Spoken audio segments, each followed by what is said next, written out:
اسلام اور دہشت گردی آگ اور پانی کی طرح ہے کہ آپس میں ایک دوسرے کے ساتھ کبھی جس مذہب کو، جس دین کو، جس اسلام کو تم دہشت گردی سے جوڑتے ہو، میرے نبی کی ایک بار سیرت کو آپ پڑھ کر کے دیکھو. مکہ کے افراد 13 سال تک آپ کو ستاتے رہے، ہجرت کرنے کے بعد 8 سال تک جنگ کرتے رہے، لیکن وہی کفار، وہی مشرکین، وہی دشمن رسول جب میرے نبی کے ماتحتی میں آتے ہیں، نبی کریم صلی اللہ علیہ وسلم کا فرمان صادر ہوتا ہے، لا تقریب علیکم اليوم اذهبوا وجعلوا تم نے شہید کیا تھا سید الشہداء حضرت امیر حمزہ کو.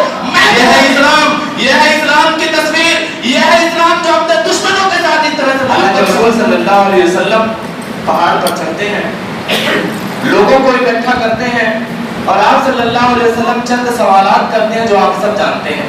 آپ نے کہا ہے مکہ کے لوگوں، اگر میں تم سے یہ کہوں کہ جس پہاڑی پر میں کھڑا ہوں اس کے پیچھے ایک لشکر ہے جو تم پر حملہ کرنا چاہتا ہے، کیا تم میری بات کو مانو گے؟ انہوں نے کہا ہاں ہم آپ کی بات کو مان لیں گے. حالانکہ اگر وہ چاہتے تو انکار کر سکتے تھے. کیسے؟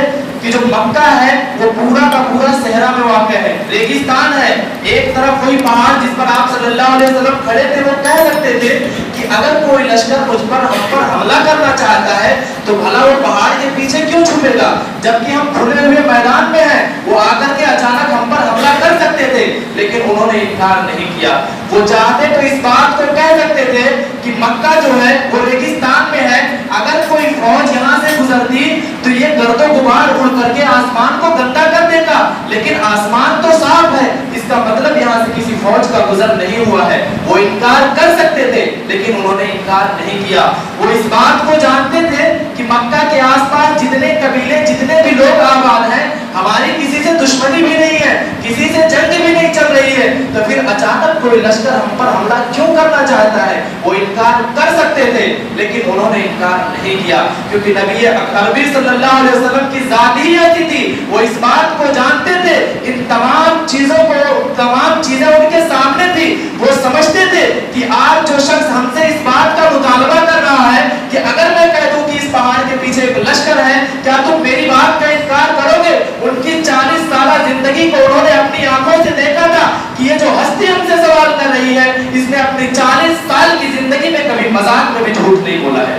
وہ اس بات کو جانتے تھے، آپ کی صداقت، آپ کی امانت، آپ کی دیانتداری، آپ صلی اللہ علیہ وسلم کی سچائی اہل مکہ کو اس بات پر مجبور کر رہی تھی کہ وہ اس بات کا اعتراف کرے کہ اگر میں یہ کہہ دوں کہ اس پہاڑ کے پیچھے ایک لشکر آباد ہے، ایک لشکر چھپا ہوا ہے جو تم پر حملہ کرنا چاہتا ہے، لہٰذا انہوں نے اس بات کو تسلیم کیا کہ ہاں ہم مان لیں گے.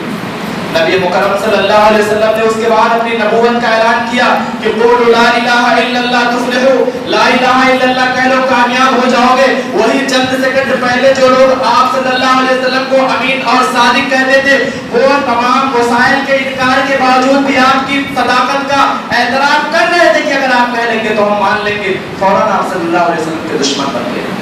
نبی مکرم صلی اللہ علیہ وسلم کو مختلف قسم کے القاب سے پکارا، مختلف طرح کی بدتمیزیاں کی.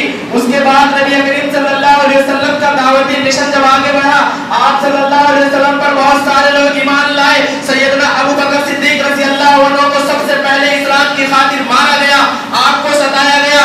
آپ کے کئی صحابہ ہیں، بہت ہی ظلم اور تشدد کا سامنا کرنا پڑا ہے اسلام کو.